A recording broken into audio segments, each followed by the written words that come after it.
तो हमारे ये डेवलपिंग साउथ एशिया की कंट्रीज़ हैं, सबसे कम हमने वैक्सीन का किया।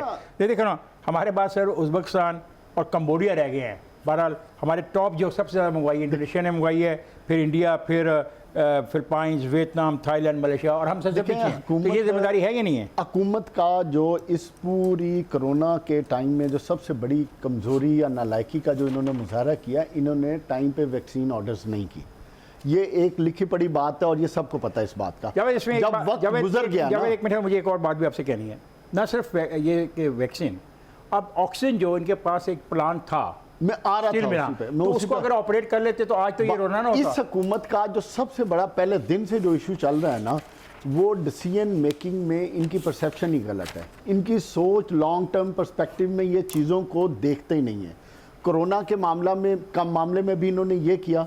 जब कोरोना की जब वैक्सीन आ गई थी तो इनको उसी वक्त ऑर्डर करना चाहिए था। जब ऑक्सीजन का इशू इनको पता था इस बात का आ सकता है, सबको पता था, और हेल्थ केयर सिस्टम आपका कोलैप्स कर रहा था, वो उस चीज़ को सपोर्ट नहीं कर रहा था, तो आपको पैरेलल वो चीज़ें फैसिलिटीज़ डेवलप करनी थी जो आपने नहीं की। आज पाकिस्तान में हेल्थ केयर सिस्टम ऑलमोस्ट बैठ गया है।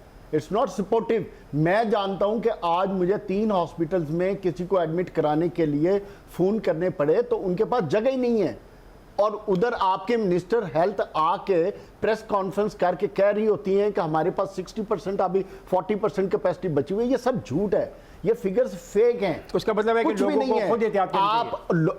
और आपके पास अब एक ही ऑप्शन है, लोगों को खुद एहतियात करनी है, अपने आप को खुद बचाना है। इस हुकूमत के सहारे पे रहे तो फिर बहुत मुश्किल है आपके लिए। लोग तो नहीं करेंगे। और जब इसमें यह है कि लॉकडाउन भी करना चाहते हैं, कोई शॉर्ट लॉकडाउन करना चाहता है, कोई लंबा ईद की छुट्टियां, इसका कोई फायदा देना चाह रहे हैं, ट्रांसपोर्ट को बंद करना चाह रहे हैं, ये अपनी जगह पर ठीक है। लेकिन जब तक आप और मैं और हम चारों नहीं मास्क पहनेंगे, ख्याल करेंगे, क्या होगा?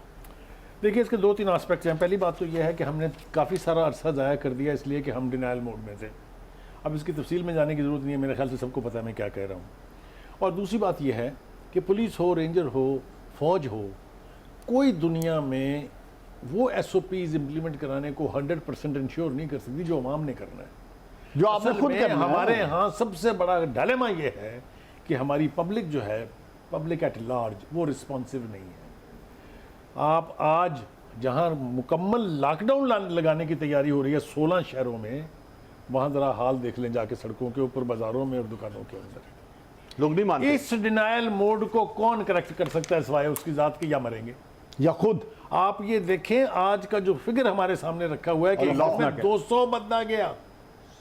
नो, हमारी एवरेज अगर आप निकाल के देखें तो this is the highest figure and alarming. Since last is the public alarmed? No, why? मुझे आप ये बताएं कि छोटे छोटे मुल्क जो हमसे आगे निकल गए हैं, उसकी 2 वजूहात हैं। एक तो उनकी हुकूमत ने टाइमली डिसीजन किए और दूसरा अवाम ने कोऑपरेट किया। हमारे यहाँ दोनों ही नहीं है।